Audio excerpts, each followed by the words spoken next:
ওই ব্যানের লোক কথা কইতে ব্যানের লোক তাহলে বললো গায় কইতে ব্যানের লোক লেহেরা কি সামনে আইবো না আজ তো হইব না আমার গায়ের লাগে দেখা করতে না এগুলো করব কবির ভাই তাহলে অবশেষে বিয়ে হয়ে গেল। অবশেষে বিয়ে হয়ে গেল আর একটা উইকেট পড়ে গেল দ্বিতীয়বার উইকেট ছক্কা করে দিয়েছিল আরেকটা উইকেট পড়ে গেছে ভাই আরেকটা উইকেট পড়ে গেছে ভাই আরেকটা উইকেট পড়ে গেছে ইনশাআল্লাহ দোয়া করবেন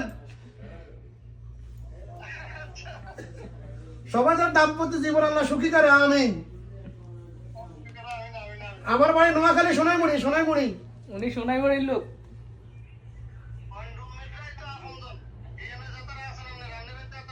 হ্যাঁ না লোক ভালো আছে মাশাআল্লাহ লোক ঠিক আছে ভাই আলহামদুলিল্লাহ লোক একের একের লোক ভাই ভবিষ্য নাই তবে আমরা একা খাইতেছেন আমাদের খাবার না কথা এটা আর বাস ইয়া একের মাল হাইছে। ইয়া আমার শ্বশুর কই শ্বশুরের লগে একটু যোগাযোগ করে দেন। শ্বশুর কই আমাদের শ্বশুর কই